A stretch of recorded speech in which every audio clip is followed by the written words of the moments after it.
Hello friends, इस video में हम डिस्कस करेंगे कि एंगल्स को यूज़ करके बेरिंग्स को किस तरह से फाइंड करना। देखिए, बेरिंग और एंगल इसमें फ़र्क होता है, हमने पहले ही डिस्कस कर लिया। तो अगर हमें कोई ट्रैवर्स है और उस ट्रैवर्स में एंगल्स हमें पता हैं, तो एंगल्स को यूज़ करके हम बेरिंग्स, डिफरेंट लाइन की बेरिंग्स को किस तरह से फाइंड करें, इसका प्रोसीजर और इसकी मेथड हम आज इस वीडियो में डिस्कस करेंगे।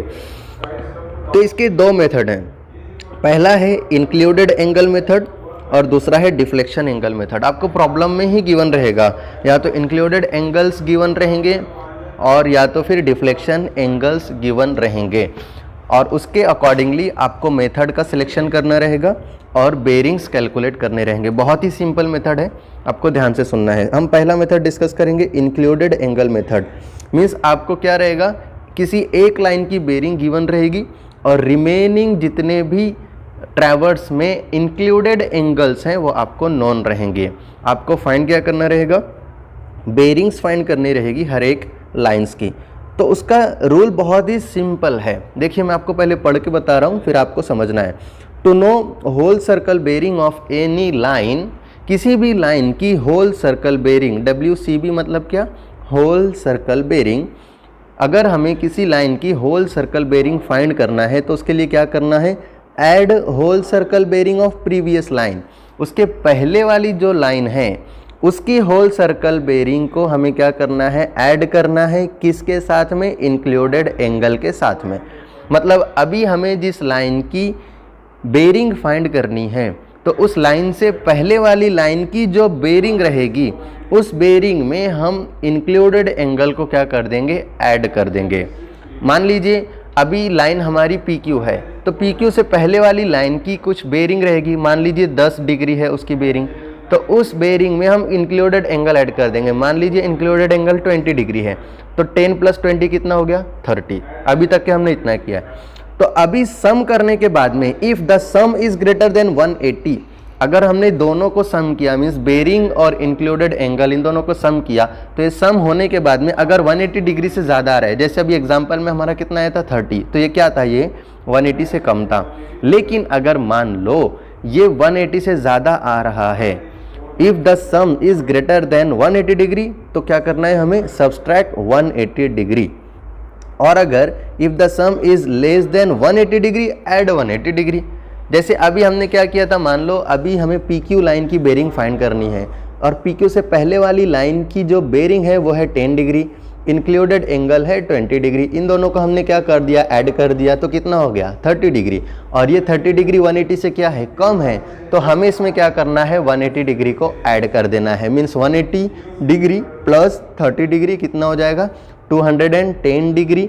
और ये 210 डिग्री क्या रहेगी हमारी, WCB whole circle bearing of line PQ, जो कि हम अभी फाइंड कर रहे हैं।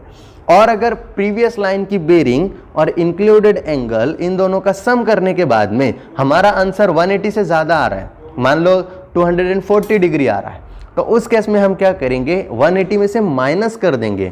मीन्स 240 माइनस 180 मीन्स कितना आएगा, वो 60 डिग्री। तो ये 60 डिग्री हमारी लाइन की क्या हो जाएगी, बेरिंग हो जाएगी। समझ में आ गया।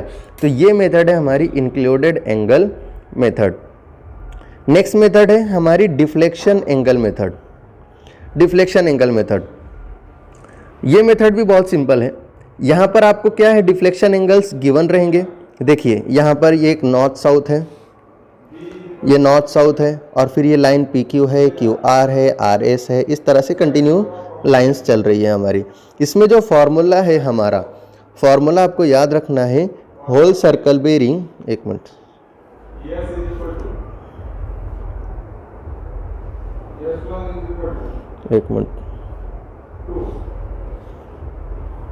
ये आपका फॉर्मूला है।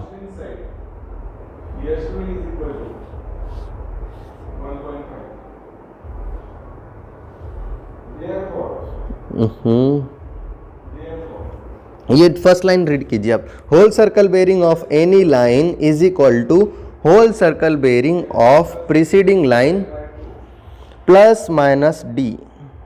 देखिए ये plus minus D, whole circle bearing of preceding line plus minus D. D means क्या? Deflection angle, where D is equal to deflection angle.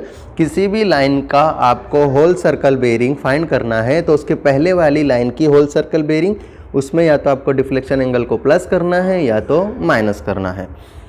Plus कब करेंगे? जब डिफ्लेक्शन एंगल राइट साइड में रहेगा। माइनस कब करेंगे? जब डिफ्लेक्शन एंगल लेफ्ट साइड में रहेगा।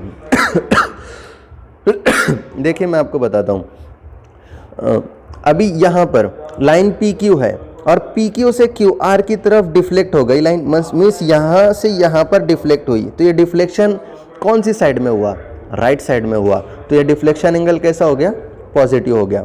अब क्यू आर, आर के बाद में एस पे लाइन चलेगी, मीन्स यहाँ से यहाँ पर लाइन शिफ्ट हुई है, तो ये जो एंगल शिफ्ट हुआ है वो राइट साइड में हुआ है या लेफ्ट साइड में हुआ है? ये हुआ है लेफ्ट साइड में, तो इसीलिए यहाँ पर डिफ्लेक्शन एंगल क्या रहेगा?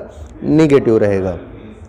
तो किसी भी लाइन की आपको बेरिंग फाइंड करनी है तो उसके पहले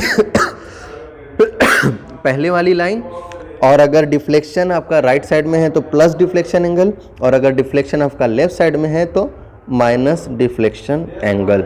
इस तरीके से आपको करना रहेगा। देखिए अभी आपको मान लीजिए क्यू आर, इस लाइन की आपको बेरिंग फाइंड करनी है, तो लाइन पी क्यू की जो बेरिंग है उसको आपको फाइंड करना, वो आपको नोन रहेगी लाइन पी क्यू, और डिफ्लेक्शन एंगल क्यू पे क्या हो रहा है? आपका राइट साइड हो रहा है, तो प्लस अल्फ़ा वन, ये जो कुछ भी एंगल है वो आपका प्लस में लेना रहेगा। उसके बाद में आर एस, इस लाइन की बेरिंग आपको फाइंड करनी है, तो क्यू आर की बेरिंग, और उसके बाद में यहाँ पर आर पे जो एंगल बन रहा है वो लेफ्ट साइड में बन रहा है, तो माइनस अल्फ़ा 2। इस तरीके से आप पूरे ट्रैवर्स की आप बेरिंग को फाइंड कर सकते हैं। तो इस तरह से एंगल्स को यूज़ करके बेरिंग फाइंड करने के दो मेथड्स हैं हमारे पास में, इंक्लूडेड एंगल और deflection angle method. Thank you.